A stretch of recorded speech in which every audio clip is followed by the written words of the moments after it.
দেশে কেন ধর্ষণ বাড়ছে এটা নিয়ে চিন্তায় তারা ঘুমাতে পারছে না।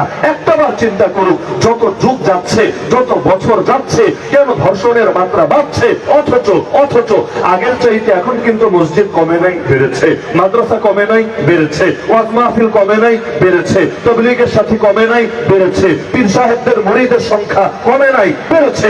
সব ক্ষেত্রে মনে হচ্ছে আর হকের দলের সৈনিক তো বাড়ছে, তাহলে আরেক দিকে পাল্লা দিয়ে মাদকও কেন বাড়ছে, ধর্ষণও কেন বাড়ছে? সমস্যাটা কোথায়? সমস্যা কোথায় জানেন? আগে ধর্ষণের পরিবেশ এত সহজ ছিল না, যেটা আজ 2023-এ এসে বড় সহজ, বড় আসান হয়ে গিয়েছে। ধর্ষণ ব্যাপারে মানুষকে সচেতন করবে, নিঃসন্দেহে এটা ভালো, কিন্তু একটাবার চিন্তা করেন, নারীদেরকে ভোগ্যপণ্য হিসাবে সমাজে উপস্থাপন করে কে? নারীদের প্রতি সবাইকে লালায়িত করে তোলে কে? আরে তুমি আমার তেঁতুল দেখাবা সামনে সামনে, যদি উদাহরণ দিয়ে বাংলাদেশের আলেমকুল শিরোমণি যিনি, তিনিও সমালোচনার মুখে পড়তে হয়েছে নাস্তিককুলদের কাছে, কিন্তু এই উদাহরণটা যদি হুমায়ুন আজাদরা দিত, এই উদাহরণ যদি বড় কবি সাহিত্যিকরা দিত, তাহলে কেউ আবার কিছু বলতো না, কারণ এর চাইতে আরো বড় কাঁচা উদাহরণ নিয়মিতই কবিতার মধ্যে তারা দিয়ে দেয়। কবিতার মূল উপাদানই হলো উপমা।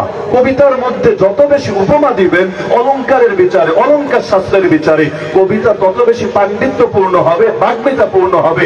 এর মধ্যে আপনার প্রতিভা, আপনার সাহিত্যমান তত বেশি ফুটে উঠবে। তাহলে বোঝার স্বার্থে বলছি, মনে করেন আপনার সামনে তেঁতুল ধরা হলো, কিন্তু আবার আইন জারি করে দেওয়া হলো, খবরদার মুখের মধ্যে কিন্তু পানি আনতে পারবা না, জিহ্বা করে জল কিন্তু বের করতে পারবা না, তবে তেঁতুল থাকবে তোমার সামনে, তেঁতুলও মোটেও সরিয়ে দেওয়া হবে না।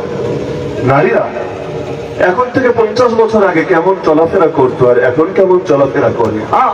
ওয়েস্টার্ন কালচারে চলাফেরা করতে এমন নারী 50 বছর আগে ছিল না তা না, কিন্তু পরিমাণটা আপনি বিবেচনা করেন, যত দিন যাচ্ছে বেপরদার হার কমছে নাকি বাড়ছে? অশ্লীলতার হার কমছে নাকি বাড়ছে? সব ক্ষেত্রে দেখবেন পশ্চিমা ধাঁচের সেই পশুবাদী জীবন যাপন, বস্তুবাদী না, শুধু ভোটবাদী না, পশুর মতো জীবন যাপনের কালচার দেশের মধ্যে শুধু বাড়ছে আর বাড়ছে। একদিকে পর্নোগ্রাফি ব্যাপক হচ্ছে। এখন থেকে 30 বছর আগে কেউ যদি চাইতো আমি পর্নোগ্রাফি দেখবো, তার জন্য পন্থাটা কেমন ছিল, আর আজ 2023-এ এসে পন্থাটা কেমন হয়েছে? সিনেমা ব্যাপক, অশ্লীলতা ব্যাপক, হলিউড বলিউডের নামে, স্যাটেলাইটের নামে, সিনেমার নামে, বিভিন্ন নামে, সব ক্ষেত্রে দেখবেন শুধু যৌন সুরসুরি আর যৌন সুরসুরি দিয়েই যাচ্ছে। নাটকেও যৌন সুরসুরি, সিনেমাও যৌন সুরসুরি, রাস্তার পাশে টানানো যে বিজ্ঞাপন, বিলবোর্ডে, সেখানেও যৌন সুরসুরি। সব জায়গায় নারীদেরকে শুধু আইটেম বানানো হচ্ছে, ভোগ্যপণ্য হিসাবে উপস্থাপন করা হচ্ছে।